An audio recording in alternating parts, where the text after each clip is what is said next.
All right, I'm at a rental property in Spring Lake off of Marathon Circle. So really definitely looks to be the original air handler from when the home was built in the 80s. And this ductwork is definitely the original from the 80s and is in really bad shape.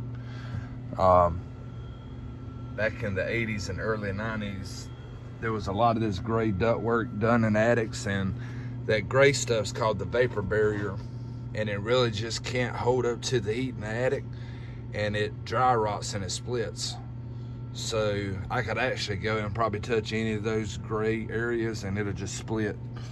I mean, so it's just due to age and how hot it gets in this attic, and it's in a really tough area to get to it, to work on it. You have to go through the son's closet. That hole's about 22 by 22. So any work that we do, we pull permits. I think here is either with the town of Spring Lake or Cumberland County. Well, if he has us to do it, we'll do a new unit in the attic, a new unit outside. We'll definitely need to run new copper lines to the outdoor unit because they're real old and there's a whole new kind of freon. And it has to be on a, when we do a new drain pan with the unit, it has to be on a solid platform. It can't just be on 2x4s like that. So,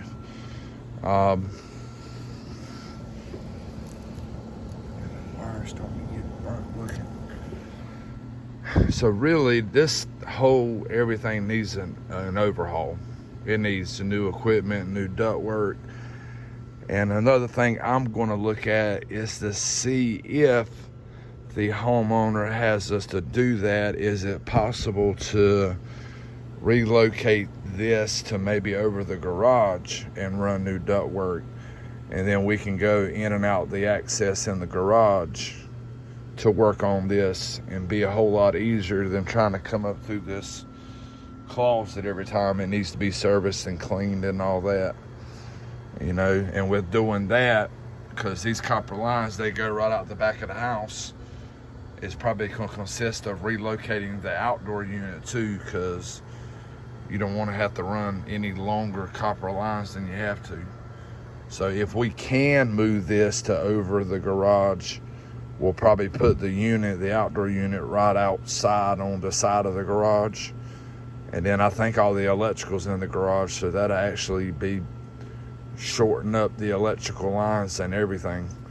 And then run all new ductwork, build a new platform down there. So I usually like to do one good video, but the way everything's laid out, I'm gonna have to do 2 or 3 different videos. So my next video, I'm gonna go get up in the attic over the garage and see what it looks like, and then document the electrical panel, and then I'll do one good video outside where the outdoor unit is. So that is it, video 1 at the rental house in Spring Lake.